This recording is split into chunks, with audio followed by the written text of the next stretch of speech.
And we should be live. Take it away, Katrina. All right. Hey, everyone. Welcome to our August 3rd Thursday chat. We are really happy to be here. Just a quick reminder to subscribe to our YouTube channel if you're there, and definitely share us. I'm here with the rest of the board of North Carolina Normal.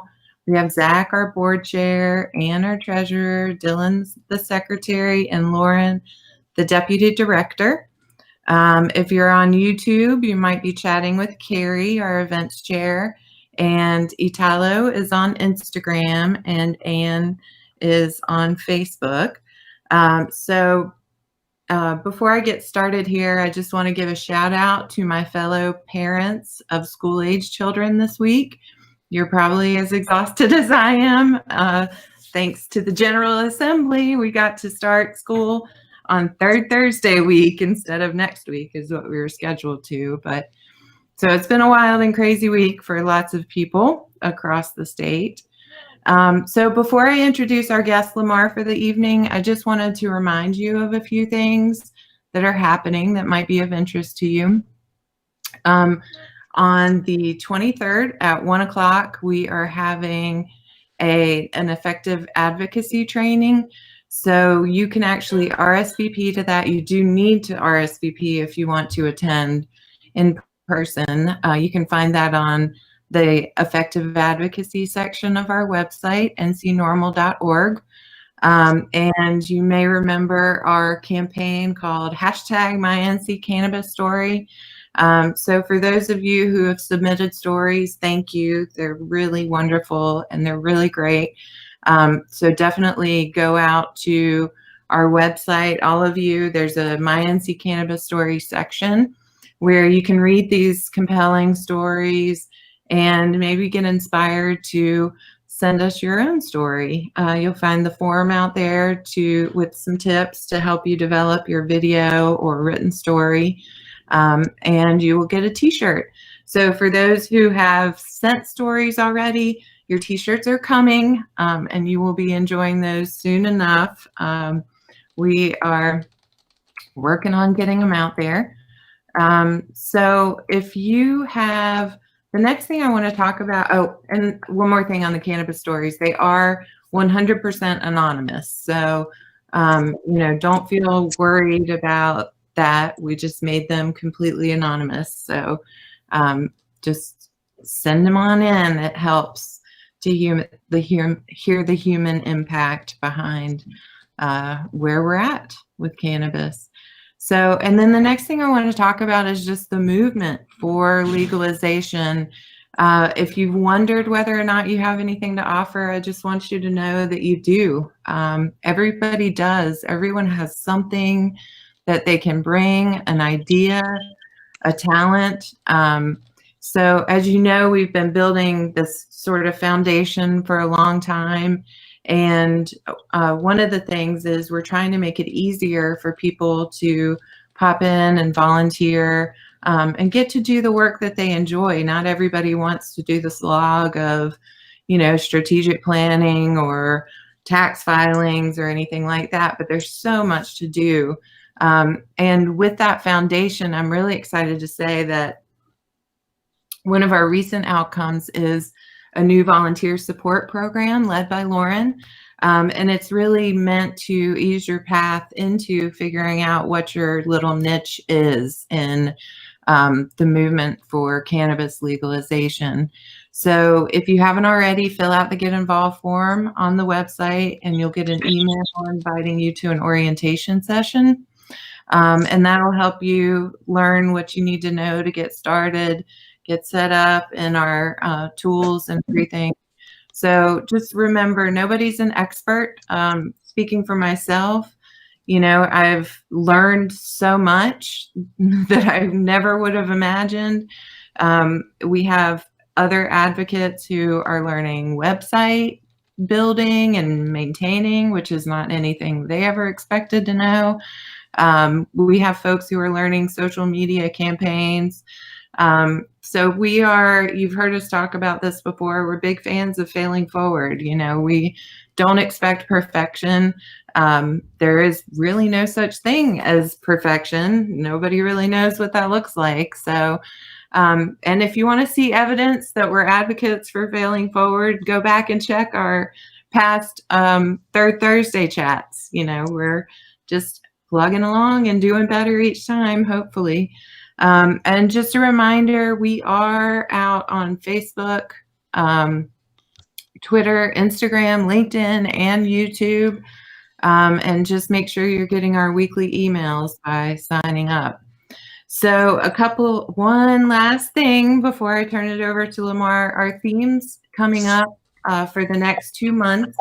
As you know, we're starting to focus on themes where you'll see the nuggets and the cannabis sessions, and these conversations and training sort of all align with the theme.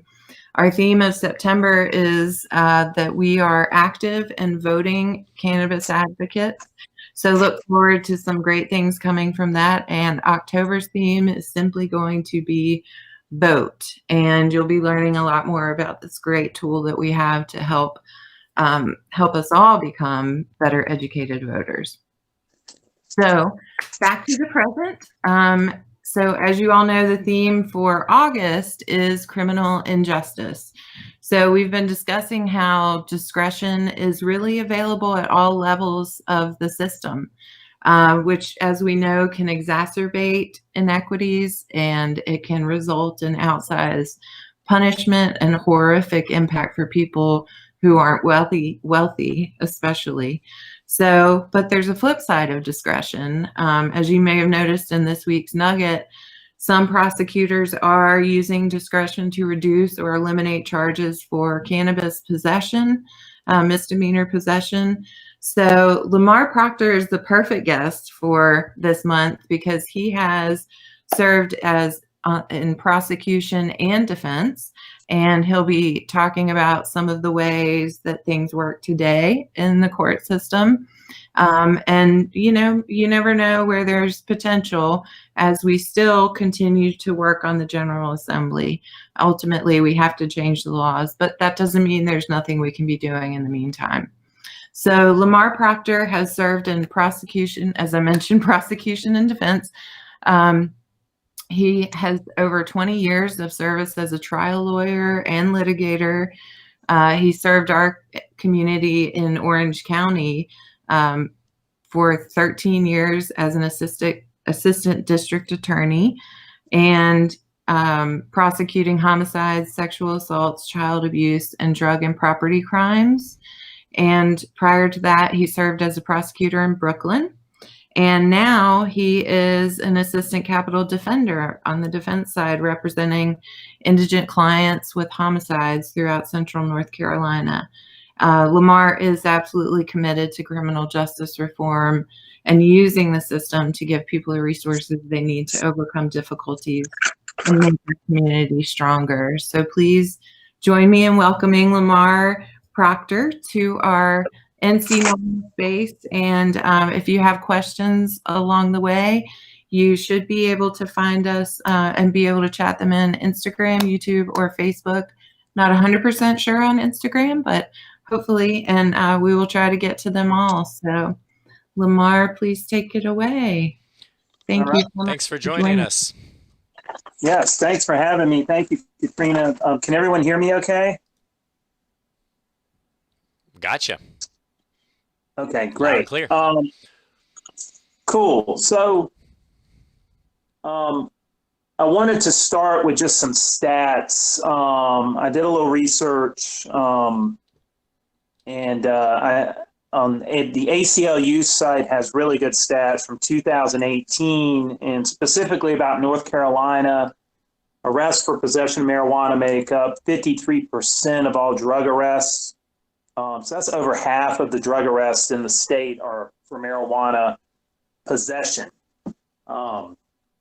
Black people, African Americans, were 3.3 times more likely than white people to be arrested for marijuana possession.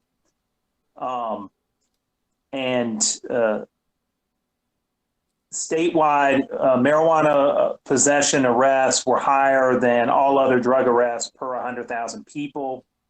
And the ACLU also breaks it down by county and looking at the racial disparities. I mean, they list Dare County, which is out on the coast. If you're African American, you are 11.79 times more likely to be arrested for marijuana possession than a white person. So the enforcement of marijuana laws is part of it's a racial justice issue. The NAACP has also called in their latest calls to action for to end low-level marijuana possession charges. So just briefly as to how charges come about, officers encounter someone, they find them with marijuana, they either decide to cite them to court or arrest them. For low-level marijuana possession, statutorily, I think we've modified the law to not permit too many arrests for very small amounts. But, you know, if you have half an ounce to an ounce and a half, that's a class 1 misdemeanor, and you're likely to be arrested. And then all the other criminal justice reform issues that you hear about in the news start to kick in, like bail. Like, so you get arrested for an ounce of marijuana, you get a $1,500 bail set, you can't make bail, you're in jail for 3 days, and then you potentially lose your job. So I come at this from that kind of justice reform approach, that legalizing marijuana or decriminalizing it is going to make everyone's life better, because we're not going to have these collateral consequences of people being brought into the criminal justice system, forced to pay fees and fines and costs, potentially arrested and losing their job, losing their kids, all for a plant. So that's the approach I'm coming at it from. And why I think legalizing marijuana is something that is a laudable statutory goal. And I think, what do we have now at this point? I think there's 11 states that have legalized, and about, I think, over 30 states who have some sort of medicinal marijuana. So it feels like the dominoes are falling. And that the country will eventually legalize marijuana. And like I said, I was 5 years as a prosecutor in Brooklyn. I helped start the first misdemeanor drug court in Brooklyn, and then moved to the Chapel Hill area, and I was a prosecutor here for 13 years. And I think it is pretty clear that especially low-level marijuana possession that's not coupled with the possession of a firearm should not really be a criminal justice issue. Just to give you an example, in the court system, when you come into court, even if your case is deferred or you enter into some sort of deferred prosecution agreement, generally, you will have to pay court costs, which are $190, potentially attorney's fees, which, even if you're indigent and get a public defender, those are assessed at about $55 an hour. So if your attorney does, let's just say 2 or 3 hours of work on your case, your attorney fees plus the cost, you're already getting well over $300 for what might be an ounce of marijuana. And for indigent people, that's a lot of money. That's a power bill. That's food on the table. And so, this isn't helping anyone. And marijuana is, as you guys know, is not a gateway drug. It's not physically addictive. It's just too heavy-handed to deal with what is a plant that doesn't do that much harm. I mean, there are issues if you're younger or what have you. We don't want young people. We don't want you operating a motor vehicle while you're impaired on marijuana. Um, but throwing simple marijuana possession into the criminal justice system as a criminal justice issue, it's pretty clear that it's exorbitantly expensive, and is a harm to society to treat it that way, which is why the NAACP is calling for an end to low-level marijuana possession charges. There's also stats that you can look up. I don't want to get too stat heavy as to how much it costs for prosecution of marijuana cases, but according to some sources, it's billions of dollars. I read a Forbes article that talked about, there's 663,000 arrests every year across the country for marijuana possession. So you can see that the cost to prosecute, to arrest, process those people through the court system, even if they're just cited to court with court clerks and court costs, it could easily get into billions of dollars. Whereas if you legalize marijuana, you now have created a revenue stream for your state or locality where it's legalized through taxes, creates jobs, and has a positive effect rather than the negative effect. So it becomes a revenue stream rather than a cost. So I think that there's a lot of people in the country who see it that way. But you got to do the work on the ground with the legislature to get the law changed. Now, that being said, and what Katrina asked me to talk about is, well, it's currently illegal. What can be done to minimize the harm or to use prosecutorial discretion to not inflict this harm on society and deal with these cases a different way? So I will say North Carolina has passed some laws in the past year or two which have contributed to justice reform. First of all, raise the age. We no longer prosecute 16 and 17-year-olds as adults. That changed just last year. So prior to that, a 16-year-old with, 2 ounces of marijuana could easily become a convicted felon.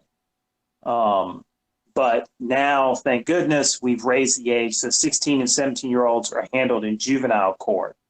And like I said, I come at this from the criminal justice reform perspective and trying to make the court system fairer and better.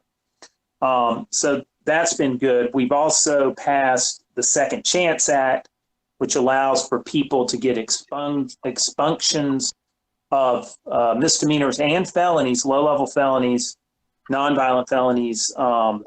If you go 5 years without a new conviction, you can petition the court and get a misdemeanor expunged and wiped off your record.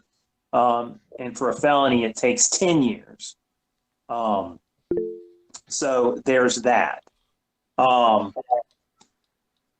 In North Carolina, there's also some statutory mechanisms where people can get their cases dismissed. There's a section called 9096, which is Chapter 90 in the North Carolina General Statutes is where the drug offenses are. And there's a section called 9096, which allows you to plead guilty even to a felony or a misdemeanor if it's your first time in court, be placed on probation, and if you successfully comply, have your case dismissed. But you only get one of those.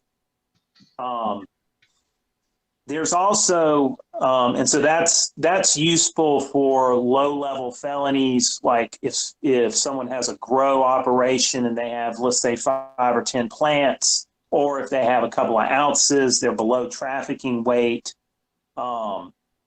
then a lot of prosecutors will allow people to plead guilty under that 9096. And as long as they do what they're supposed to do, pay their court costs, do their community service and drug treatment or whatever is mandated of them, they can get the case dismissed. I will say that anecdotally, there's a kind of an impression in the country that there's a lot of prosecutors out there throwing people in prison for low-level marijuana offenses. I don't see that. I don't think that is the real actual state of things. I think many law enforcement and most prosecutors have gotten to the point where they recognize that marijuana offenses are a low priority. There's a kind of an impression in the country that there's a lot of prosecutors out there.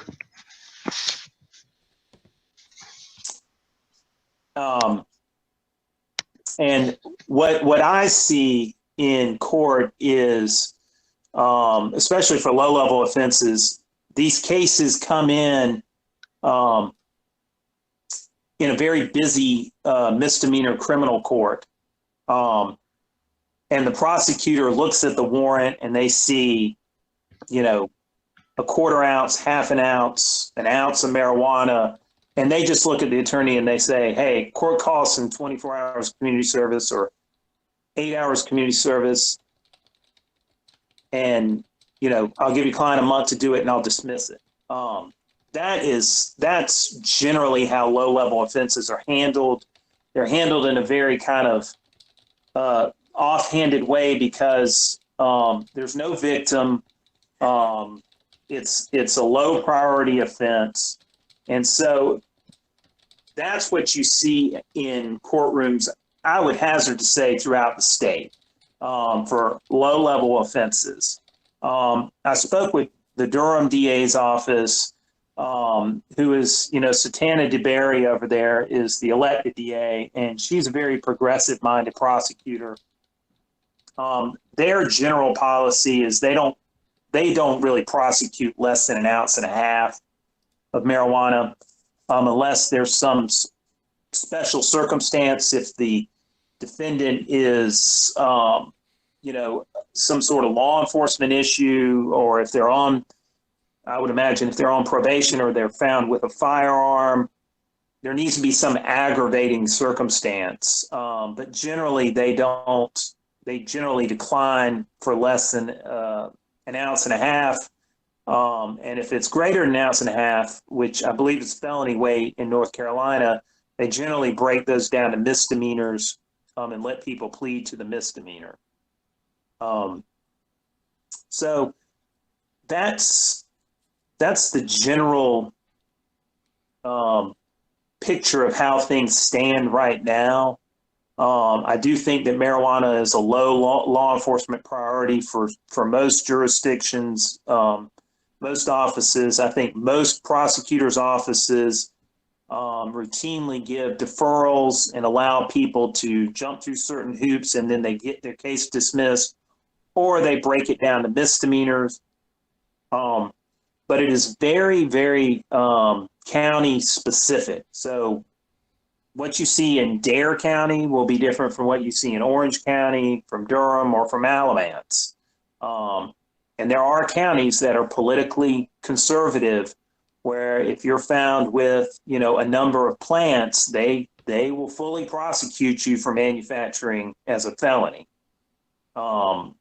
as crazy as that may sound. So a lot of these charging decisions and how your case is dealt with in the court is very dependent on which county you're in and the political temperament of the elected DA of that jurisdiction. I'm trying to think if there's anything else. So I wanted also to share with you, the ACLU has the total number of drug arrests for the state. This is 2018. There were 45,491 drug arrests. 26,565 of those were for marijuana, and 24,333 of those were for marijuana possession alone. African-American arrests were 12,148, but white marijuana possession arrests were 11,860. So you see the racial disparities that exist with the over-policing of Black and brown communities as it relates to marijuana. I also talked to Katrina. I just wanted to give y'all a kind of a picture of the war on, I'll call it the war on drugs, but the prosecution of drug offenses around the state and who's going to prison for what. So according to North Carolina Department of Public Safety stats, the number one crime that gets you put into prison, most frequent crime of inmates entering prison in last year in 2019 were non-trafficking drug offenses, with 4,574 people going into prison last year in North Carolina for probably mostly drug sales, sale of cocaine, sale of meth, sale of heroin. Sale of marijuana is a Class I felony, and you could conceivably go to prison for that, but I don't see that very often. It's usually the sale of the harder drugs that people are actually going to prison for. And in terms of people put on probation, the largest percentage were Class 1 misdemeanors, which made up 42% of people put on probation for misdemeanors. Of those, misdemeanor larceny was the first top charge, 35%. But once again, non-trafficking drug offenses made up 27%. So more than a quarter of the people put on probation for misdemeanors were put on for drugs. So you see what a large portion drugs are of the caseload of the courts, the workload of the police, and just that there are thousands of people every year who are going to prison for drug offenses or being placed on probation or given a criminal record or becoming a felon for drug offenses. And, having a criminal record is, I think it reduces your earning potential by about 30% to have a criminal record. So it would go a long way and be, I think, very helpful to society and cure a lot of injustice if we could get marijuana legalized in North Carolina. In terms of your local court system, I think speaking with the NAACP in your area, because they are on your side, they see these low-level marijuana offenses as a racially disparate problem in the criminal justice system. As you can see from the stats, that is true. So, finding those people, talking to the public defender's office or with criminal defense attorneys in your area, and asking what the policy is, or even talking to your elected district attorney and saying, what is your policy on low-level marijuana possession? And you can find out these things. They are public officials, and most DA's offices have some sort of policy. Now, policy is just that. It's not an ironclad rule. It's on a case-by-case basis. But, I think as a citizen living in a particular county or district, you're well within your rights to ask and to inquire and inform yourself as to what is the local court policy, the local DA policy on low-level marijuana possession. So those are the sorts of things I want to talk about and give you an idea of what's going on in the court system, how the court system is handling marijuana. Like I said, I do think that it is a low priority, but the cases still come. If an officer arrests somebody and takes out a warrant, it's coming through the court system, and somebody's got to deal with it some way. And people who have grow operations or who have large amounts of marijuana with a firearm, or who have trafficking weight are going to get prosecuted. And I'll just add this thought too, that Katrina and I talked a little bit about this. You have to be careful, and if you're a prosecutor and taking a hard line on saying you're not going to prosecute something ever, because we may like it when a district attorney, a progressive prosecutor says, I'm not going to prosecute, low-level drug offenses. I'm not going to prosecute prostitution offenses, which you see in larger cities. But that can turn into a slippery slope if you get a conservative prosecutor who may say, you know what, I'm not going to prosecute hate crimes because I think that's a speech issue, or I'm not going to prosecute gun offenses because I'm a big Second Amendment supporter. So the executive, you got to be really careful that your prosecutors who are part of the executive branch, they're not given license to ignore the law. This really needs to be legislatively fixed. But until we get legalization, I do think it's worth everyone's effort to educate yourself about what your local prosecutor is doing in the court system. That's great. So, Thank you. I'm happy to answer any questions. I know I hit y'all with a lot of information. Yeah. So I want to mention for everyone that if you go to ncnormal.org and check out, there's a section called Fact Sheets/Research. And there are a bunch of fact sheets there. If you click on fact sheets and then the research, you can hit all these different topics. I am gonna, Lamar, I'm hoping to get those other stats from you just to make sure we get them all up online and available to everyone. Because we want to make sure everybody knows the backdrop too. And you never know who's going to be convinced by certain data. The other thing that struck me as you were talking, Lamar, was about the role that money plays into it. So I'm envisioning a lot of those people in, with community service. There's a fee for that. There's a fee, you mentioned the court costs and all these things that at some point people can get locked up merely because they don't have the money, the resources that others do to try to stay out of jail. So that's got to be difficult. But I did see Anne chatted in some questions. What specific requests should we ask from district attorneys to reduce arrests other than request DA to reject charges based on blood tests as evidence, rather requiring trained law enforcement to administer detection and standardized field sobriety testing to identify actual impairment? Well, let's hit me with those one at a time. So what was the first one? Can the DA reject charges that come with, so THC in the system doesn't necessarily mean impairment.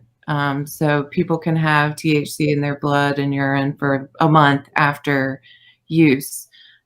So is it possible to require law enforcement to administer detection and standardized, it's called SFST, detection and standardized field sobriety testing for impairment? Yeah, so that issue comes up with driving while impaired. And so there are standardized field sobriety tests that law enforcement's trained to administer that are supposed to be able to tell based on clues, they're called clues, whether someone's impaired. And there are drug recognition experts, they're called DREs, who are law enforcement officers who have been trained to be able to tell, not exactly, but accurately, I guess, would be supposed to tell accurately which drug is impairing you. There's also a thing called horizontal gaze nystagmus. I don't know if you guys have ever heard of that. It's called HGN, where officers, you move your eyes left and right. And so different intoxicating substances will have different effects on your eye tracking, either up or down. So you lose what's called smooth pursuit. So depending on the intoxicating substance, your eyes will stutter as you look left or to the side, or look up or look down. And so officers are trained to be able to look at all the different clues between the field sobriety test and the horizontal gaze and nystagmus, and come up with an opinion that gives them probable cause to arrest for driving while impaired. So that's those issues. And then usually if there's an accident or if it's a serious case, they'll get a search warrant for your blood, and they'll do a blood draw, and then they'll test your blood. I'm not 100% sure the status of blood testing because I haven't done one of those cases in a while. It's been a couple of years. But I know that the issue a couple of years ago was you would test positive. And so the argument is, well, you tested positive for marijuana and you had these clues, so you were definitely impaired, when really the clues are a little funky, and can be prone to error because they're based on the observation of the officer, and marijuana stays in your system for a long time. So those are proof issues that are going to be decided on each individual case.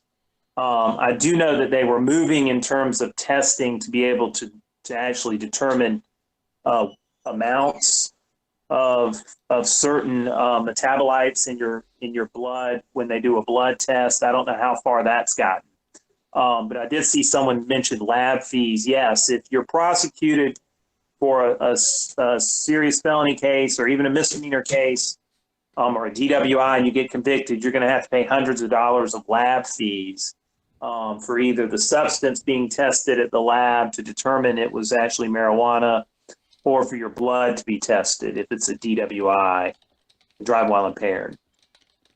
Does that address the questions? There were more, though. There was a question of whether COVID has affected the picture at all related to cannabis, I'm assuming. Well, I will say that COVID has made the low priority cases even lower. And a lot of jurisdictions, including Orange County, have just summarily dismissed hundreds of cases, sometimes thousands of cases. And I would imagine that simple possession, especially the lowest level, less than half an ounce, if I were a prosecutor, I would be like, we're not bringing people to court for that. We're not dealing with that. That's going bye-bye. And I would probably dismiss it and instruct law enforcement, don't arrest people for that. Don't send them to court for that. Confiscate it. If they do something else, arrest them for that. But I don't want those cases. We can't be bringing people to the courthouse for a class 3 misdemeanor that you can't get jail time on. So I do think COVID has made the discretion to not prosecute low-level offenses even stronger. Wow. Silver lining, unexpected silver lining, huh? Yes. Now I don't have stats on that, and we'll see years later as to what happened with all those cases. But that is my anecdotal understanding of what's going on in prosecutors' offices. Now, the larger the jurisdiction, the more likely it is that prosecutors are going to use their discretion and just not prosecute these low-level offenses. But if you get into a more rural, county where there's not a lot of cases, they may maintain those cases. Great. Any other questions from YouTube or Instagram, or from Lauren, Dylan, Zach, Ann? Do you have any questions for Lamar? I don't have any questions, but thanks for joining us, Lamar. Yeah, no, it was great. I hope it was informative. I hope I gave you guys what my intent was, to give you a reasonably accurate picture of how marijuana cases are being dealt with in the court system, and the potentials for prosecutorial discretion to either get it deferred or break it from a felony to a misdemeanor or not prosecute it at all. And I will add that there's a lot of programs too. There's actual pre-court diversion programs that a lot of law enforcement agencies are doing. This is also something you can ask of your local police department. Are you doing pretrial diversion where someone gets arrested or stopped with some amount of marijuana and the officer's like, look, I'm not even going to write you up. I'm not going to send you to court, but why don't you come and do this program? Or why don't you go see, this substance abuse counselor and just get an assessment? A lot of jurisdictions are moving towards that sort of deferral where the person's case doesn't even hit the courthouse. That's good. That's good to hear. Yeah. So one thing it sounds like is it's really good for us to just get to know our elected officials, our DA's office, our sheriffs are elected. Maybe asking their policies. And one thing when we were talking earlier, Lamar, that I was hoping maybe you could close us out with is you reminded me of the preamble and the purpose of what I don't even know. I'm embarrassing myself. I don't. Yeah, so we see a lot of government dysfunction, and what Katrina and I were talking about is when things are dysfunctional, you go back to the handbook, you go back to your user's manual, and for us it's the Constitution. And so I always think of the preamble to the Constitution that we the people, in order to form a more perfect union, establish justice and ensure domestic tranquility. That's really what government should be doing. It shouldn't be throwing people into jail and causing harm. It should be working to establish domestic tranquility and justice. And I think we've lost the script in a lot of ways as to what our government is here for. It's here to serve us. It's our government, and we should demand that it do exactly that. And I think for marijuana possession and the success you see in other states of creating a revenue stream and jobs through legalization, that's something we should be demanding of our government. And it's our government, and I don't think we should ever forget that. Thank you. Thank you so much, Lamar. We are so grateful. This was very informative for me. So if there's no other questions, I think we will say good night, and we will catch you guys next Thursday, our new little abbreviation 3THC. So gotta have cute names for everything. But thanks so much, everybody, for joining us, and hope you learned something. Take care. All right. Thank y'all for having me, and y'all have a good night. Thank you. You too. Bye. All right, we should be set. Audio is off. I haven't ended the live stream yet. I just switched to a video of our website.